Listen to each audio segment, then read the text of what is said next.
खूबसूरत आंखों और दिलकश मुस्कान वाली अभिनेत्री जिनके चेहरे की मासूमियत पर लाखों लोग फिदा हो गए। अक्सर इस दुनिया में अनजाने मिलते हैं, अनजानी राहों में। जिन्होंने एक मॉडल के रूप में अपने करियर की शुरुआत की, फिर 90 के दशक की पसंदीदा अभिनेत्री बन गईं।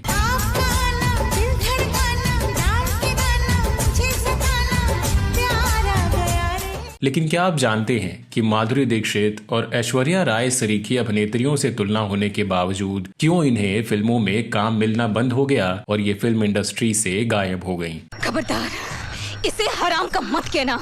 मैं हूँ हराम की तो मैं हूँ, क्योंकि न तन्हें पता है न मने पता है कि मेरा असली बाप कौन है। क्या आप मानेंगे कि जिस डायरेक्टर ने इन्हें पहली फिल्म में मौका देकर स्टार बनाया, उन्हीं से झगड़ा कर डिच करने के आरोप इन पर लगे और विवाद इतना बढ़ गया कि मामला कोर्ट तक जा पहुंचा।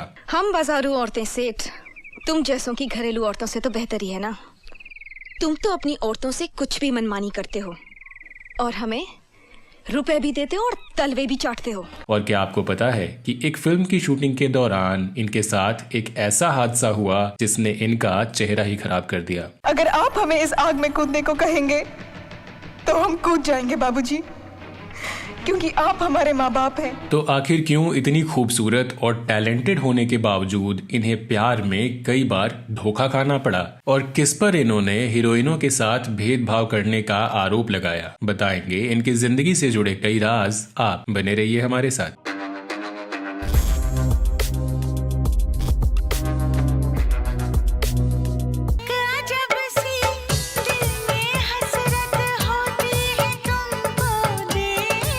दोस्तों, आज हम बात कर रहे हैं 90 के दशक में अपने हुस्न और अदाओं से दर्शकों को दीवाना बनाने वाली अभिनेत्री महिमा चौधरी की।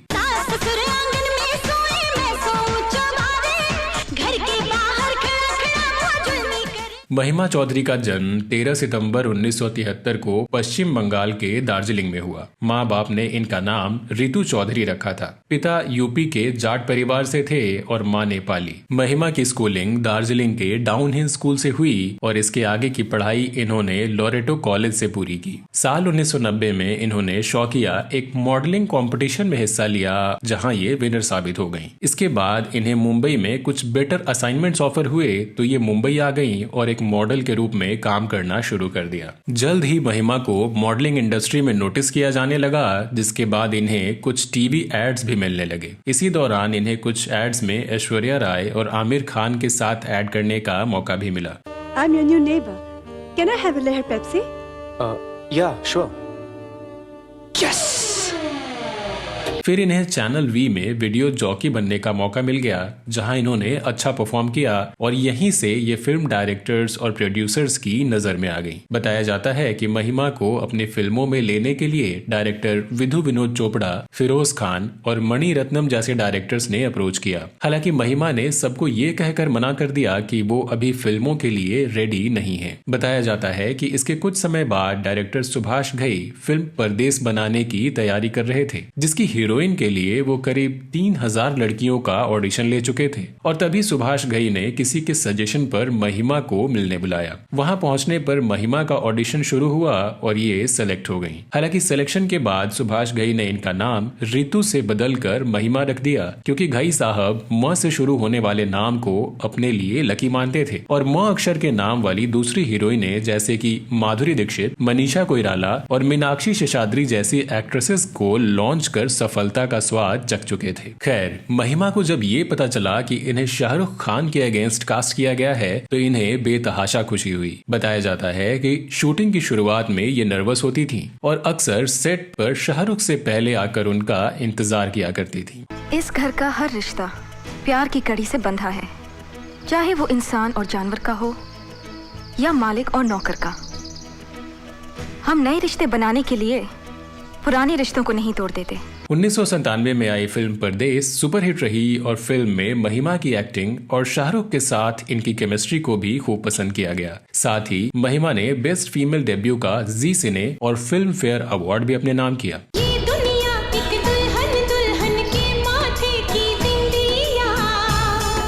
कहा जाता है कि फिल्म तो हिट रही, लेकिन महिमा फिल्मों के लिए शायद अभी सच में रेडी नहीं थी, क्योंकि फिल्म की शूटिंग खत्म होने के साथ ही महिमा और सुभाष घई के बीच मनमुटाव हो गया, जिसकी चर्चा हम इस वीडियो में आगे करेंगे। फिल्म परदेस की सफलता के बाद महिमा इतनी पॉपुलर हुई कि इन्हें लक्स का टीवी एड भी मिल गया, जो उस दौर में बड़ी बात माना जाता था। This is how an ordinary soul washes your hands. Rough and harsh, isn't it? Try it on your face. No.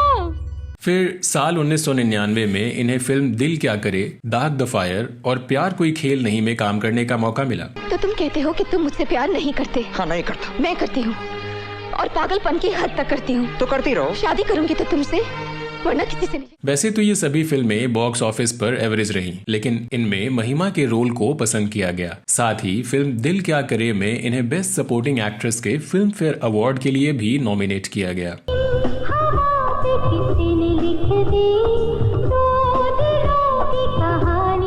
इसी साल इन्होंने फिल्म मानासुलो माता के साथ तेलुगु फिल्मों में भी डेब्यू कर लिया।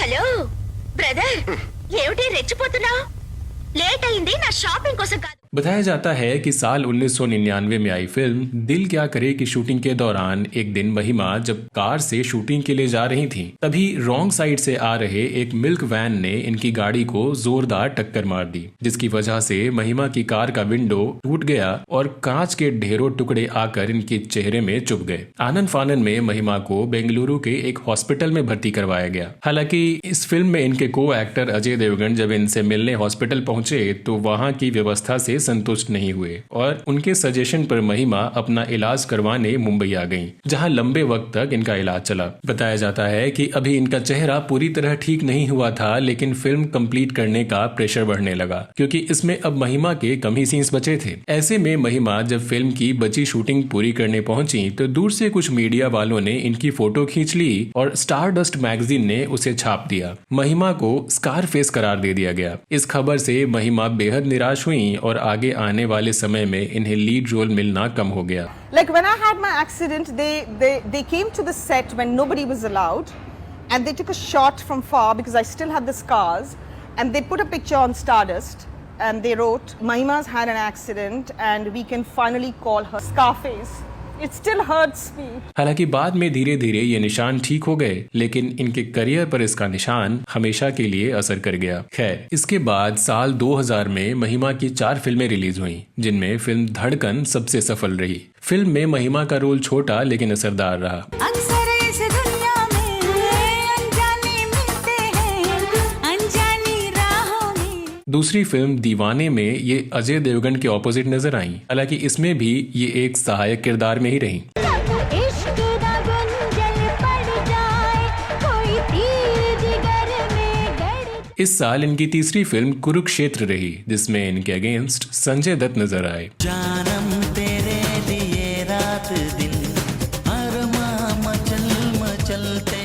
और चौथी फिल्म खिलाड़ी 420 में इन्होंने अक्षय कुमार के ऑपोजिट हीरोइन की भूमिका निभाई। जब किसी को किसी से मोहब्बत होती है, ये न इसके बाद साल 2001 में इन्हें फिल्म लज्जा में काफी दमदार रोल करते देखा गया, जिसके लिए इनकी खूब सराहना हुई। बस बहुत हो गया। इस आदमी की धमकियां सुन तो मेरे कान पक गए। उठ जाए, उठ जाए, उठ जाए। अब उठने को कहे तो जाते क्यों नहीं? यहाँ क्यों खड़े हो? निकलते क्यों नहीं? इसी साल इन्हें सुनील शेट्टी के अगेंस्ट कॉमेडी फिल्म ये तेरा घर ये मेरा घर में भी काम करने का मौका मिला। हालांकि ये फिल्म कुछ खास कमाल नहीं कर सकी। हंसाते हो, रुलाते हो, हमेशा तुम। साल 2002 में महिमा को अदनान सामी के एल्बम में भी देखा गया, जिसे लोगों ने खूब पसंद किया।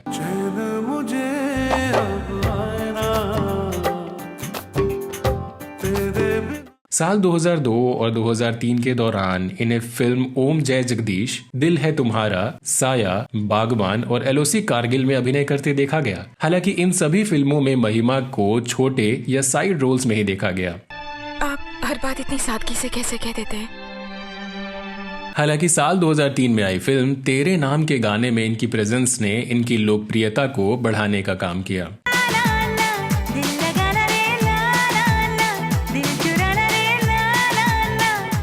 इसके बाद की महिमा की कुछ और फिल्मों की बात करें तो दोबारा, जमीर, कुछ मीठा हो जाए, सहर, सौतन और सैंडविच जैसी फिल्में आईं जिनमें इनका रोल कुछ ज्यादा असरदार नहीं रहा। मुझे बहुत सारी चीजें बुरी लगती हैं।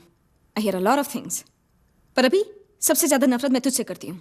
तो वहीं कुड़ियों का है जमाना, सरहद पार और होम डिलीवरी जैसी फिल्में इनकी गलत चॉइस मानी गईं, जिससे इनके करियर को नुकसान ही पहुंचा। कुड़ियों का है जमाना, ये कुड़ियों का है जमाना, कुड़ियों का है महिमा चौधरी ने साल 2008 में फिल्म गुमनाम द मिस्ट्री में काम किया और फिर लंबे वक्त तक पर्दे से गुमनाम हो गईं।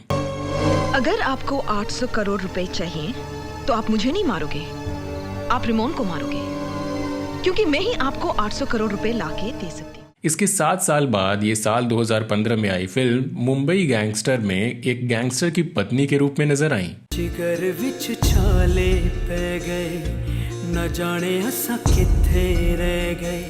और इसके अगले साल यानी 2016 में ये एक Bengali thriller film dark chocolate में दिखी, जो बड़े पर्दे पर इनकी आखिरी फिल्म रही। What? Are you insane? Arrest for what? What have I done? Mama, do you know who I am? Do you know who my husband is? नीति, बाबा के फोन करो। हालांकि इसके 7 साल बाद महिमा एक बार फिर अपने दूसरे कमबैक के लिए तैयार हैं और मीडिया रिपोर्ट्स के मुताबिक साल 2024 में ये कंगना रनावत की फिल्म इमरजेंसी में नजर आने वाली हैं। India is Indira and Indira is India. फिल्मों में काम करने के साथ ही महिमा साल 2008 से 2014 के दौरान छोटे पर्दे पर भी नजर आई, जहां इन्हें साल 2008 में जलवा 4-2 का 1, साल 2012 में छोटे मियां और साल 2014 में टिकट टू बॉलीवुड जैसे टीवी शोज में जज की भूमिका में देखा गया। And my favorite is Tanaz. All of you look good, but Tanaz, my God, fabulous. Facial expressions, body movement, it is like to die for. वही इनकी पर्सनल लाइफ की बात करें तो बात चाहे प्यार की हो या शादी की, महिमा के केस में ये दोनों ही सफल नहीं रहे। बार बार इनका दिल टूटा और आज भी ये अकेली हैं। बताया जाता है कि अपने शुरुआती करियर के दौरान महिमा चौधरी ने international fame tennis player Leander Paes को डेट किया। दोनों का प्यार खूब परवान चढ़ा और इनकी शादी की खबरें भी बीच बीच में आती रहीं। कहा जाता है कि महिमा उनके साथ घर बसाना चाहती थी, लेकिन तभी कुछ ऐसा हुआ जिसने महिमा को तोड़कर रख दिया। दरअसल इनके कुछ कॉमन फ्रेंड्स ने बताया कि लिएंडर पेस महिमा के साथ ही संजय दत्त की पूर्व पत्नी रिया पिल्लई के साथ भी रिलेशनशिप में है। खबरों के मुताबिक लिएंडर जब विदेश दौरे पर जाते तो रिया की भी सेम फ्लाइट में बुकिंग होती और वहां जाकर दोनों साथ में एक ही होटल में रुका करते। महिमा को जब इस धोखे के बारे में पता चला तो ये बुरी तरह टूट गई और लिएंडर पेस से रिश्ता तोड़ लिया। कुछ समय तक अकेली रहने के बाद महिमा चौधरी ने नवंबर 2006 में अचानक आर्किटेक्ट बिजनेसमैन बॉबी मुखर्जी से शादी कर ली। बॉबी की ये दूसरी शादी रही और पहली शादी से उनके 2 बच्चे भी थे। खैर, साल 2007 में इन्हें बॉबी के साथ एक बेटी हुई जिसका नाम आरियाना रखा गया। हालांकि इसके कुछ समय बाद ही इन दोनों के झगड़ों की खबरें भी आने लगीं और महिमा पर इसका ऐसा असर हुआ कि मानसिक तनाव के चलते 2 बार इनका मिसकैरेज हो गया। आखिरकार महिमा को ये बात समझ आ गई कि ये रिश्ता अब और नहीं चलने वाला और साल 2011 में महिमा अपने पति का घर छोड़कर बेटी को लेकर अलग रहने चली गईं। फिर बेटी की कस्टडी को लेकर भी दोनों के बीच खूब बवाल हुआ और लंबे कोर्ट फाइट के बाद आखिरकार बेटी की कस्टडी महिमा को मिल गई। फिर साल 2013 में कोर्ट में महिमा का तलाक भी हो गया। तब से इन्होंने बेटी की परवरिश अकेले ही की। हाँ, इस झगड़े और तनाव की वजह से महिमा इस कदर परेशान रही कि खुद पर ज्यादा ध्यान नहीं दे पाई और इनका वजन बढ़ता चला गया, जिसका असर इनके करियर पर पड़ा और इन्हें फिल्में मिलनी बंद हो गईं। वहीं महिमा से जुड़ी कंट्रोवर्सीज की बात करें तो फिल्म इंडस्ट्री में एंट्री के साथ ही इनके जीवन में कंट्रोवर्सी की एंट्री भी हो गई। बताया जाता है कि महिमा को फिल्मों में सुभाष घई ने ही ब्रेक दिया था। साथ ही फिल्म रिलीज के बाद भी उन्होंने महिमा के करियर को ग्रूम करने का काम भी किया। यहाँ तक कि इनके इंटरव्यूज और प्रेस कॉन्फ्रेंस में भी अक्सर वो मौजूद रहा करते और टफ क्वेश्चंस खुद हैंडल करते। सिमी गरेवाल टॉक शो में भी जहाँ सभी अपने पार्टनर के साथ नजर आते थे, वहाँ भी महिमा और सुभाष घई साथ में देखे गए। बताया जाता है कि महिमा और सुभाष के बीच 3 फिल्मों का कॉन्ट्रैक्ट साइन हुआ जो 5 साल का था, यानी इन्हें 5 साल में सुभाष घई साहब की 3 फिल्में करनी थी। पहली फिल्म के लिए इन्हें 5 लाख, दूसरी के लिए 7 और तीसरी के लिए 10 लाख रुपए मिलने वाले थे। इस बीच ये सुभाष घई के परमिशन के बिना कोई दूसरी फिल्म या एड या शो नहीं कर सकती थी। और यदि इन्होंने ऐसा किया तो इन्हें अपनी इनकम का 35% हिस्सा सुभाष घई की मुक्ता आर्ट्स को देना पड़ता। लेकिन महिमा ने दूसरे प्रोजेक्ट करने शुरू कर दिए और सुभाष घई को उनके 35% नहीं दिए। फिर तो बात इतनी बढ़ गई कि सुभाष घई कोर्ट चले गए और महिमा को कॉन्ट्रैक्ट के क्लॉज के मुताबिक चैलेंज कर दिया। आखिरकार महिमा को ये बात समझ आ गई कि इस लड़ाई में उनका ही नुकसान होने वाला है और महिमा ने सुभाष घई साहब से कोर्ट के बाहर सुलह कर ली। लेकिन इस विवाद से सुभाष घई हर्ट जरूर हुए और उन्होंने आगे कभी भी महिमा के साथ काम नहीं किया और अपनी अगली फिल्म ताल से इन्हें आउट कर ऐश्वर्या राय को कास्ट कर लिया। अगली कंट्रोवर्सी की बात करें तो एक्टर सुशांत सिंह राजपूत के निधन के बाद महिमा ने एक बयान देकर ये कहा, जिस तरह यश राज बैनर ने सुशांत का करियर खराब करने की कोशिश की वैसे ही सुभाष घई मेरे साथ कर चुके हैं। यहाँ तक कि मुझे फिल्में ना मिलें इसके लिए सुभाष घई ने दूसरे प्रोड्यूसर्स को मैसेज तक भेजे थे और मैगजीन में भी निकलवा दिया था कि महिमा के साथ कोई काम ना करे। 1988 और 1999 की ट्रेड मैगजीन में आप ये देख सकते हैं। तो वहीं एक न्यूज चैनल से बात करते हुए सुभाष घई ने इस पर अपना रिएक्शन देते हुए कहा, ये तो रात गई बात गई वाली बात है। अब हम अच्छे दोस्त हैं और यही वजह है कि कुछ दिन पहले महिमा ने मेरे साथ कांची नाम की फिल्म भी की है और इस फिल्म के लिए महिमा ने मुझसे 1 रुपया भी चार्ज नहीं किया। तो वहीं एक और मामले में कुछ दिनों पहले महिमा चौधरी ने एक इंटरव्यू दिया जिसमें इन्होंने फिल्म इंडस्ट्री की फीमेल एक्टर्स के प्रति हो रहे बदलाव और पहले के हालातों पर अपनी राय रखी। इन्होंने कहा, हमारे समय में एक्ट्रेसेस को अपनी निजी जिंदगी को करियर की खातिर छुपा कर रखना पड़ता था। जिस समय आप किसी को डेट कर रहे हैं लोग आपको अपनी फिल्म से बाहर रख देते थे क्योंकि उन्हें सिर्फ वर्जिन लड़कियां चाहिए होती थीं जिन्होंने कभी किस तक नहीं किया हो। महिमा ने इस इंटरव्यू में यह भी कहा कि आजकल लोग महिलाओं को हर तरह के किरदार में एक्सेप्ट कर लेते हैं, यहाँ तक कि पत्नी या माँ बनने के बाद भी उनके रोमांटिक रोल्स को भी स्वीकार कर लिया जाता है। साल 2022 में महिमा चौधरी को ब्रेस्ट कैंसर होने का पता चला और ये न्यूज दूसरों के साथ शेयर किए बिना ये अपना इलाज कराने अमेरिका चली गयी। साथ ही इन्हें इस हालत में अपनी बेटी की देखभाल भी करनी होती थी, पर महिमा ने हिम्मत नहीं हारी और सिचुएशन को अकेले हैंडल किया। एक दिन किसी काम के सिलसिले में जब अनुपम खेर ने इन्हें कॉल किया तो उन्हें इस सिचुएशन का पता चला। महिमा ने उनसे ये बात शेयर की और बेहद भावुक हो गईं। अनुपम खेर ने सोशल मीडिया पर महिमा का वीडियो जारी किया और ये जानकारी दी और साथ ही उनके हौसले को सलाम किया। I just want to thank you for being okay with it because I thought I should tell you that I'll be wearing a wig and then you said, why even a wig? Why can't you just do the film just as the way you are?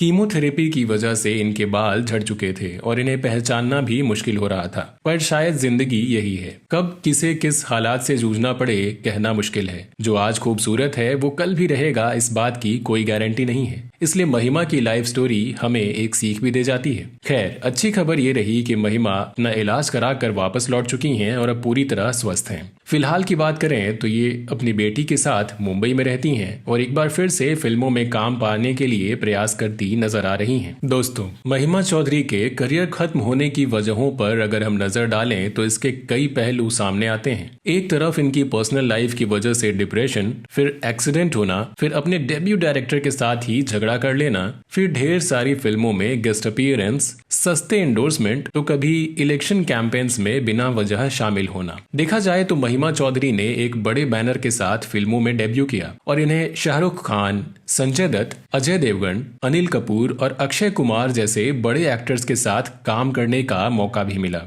लेकिन फिर भी ये अपने career को संभाल नहीं पाई और सब कुछ बर्बाद होता चला गया। तो दोस्तों, आपको क्या लगता है, आखिर किस वजह से इतनी खूबसूरत और टैलेंटेड होने के बावजूद महिमा का करियर इनके समकालीन अभिनेत्रियों की तरह नहीं चल सका और इन्हें बॉलीवुड से आउट होना पड़ा? अपना जवाब हमें कमेंट सेक्शन में जरूर बताएं। बॉलीवुड की किसी बेबाक स्टोरी के साथ अगले वीडियो में आपसे फिर होगी मुलाकात। तब तक के लिए नमस्कार।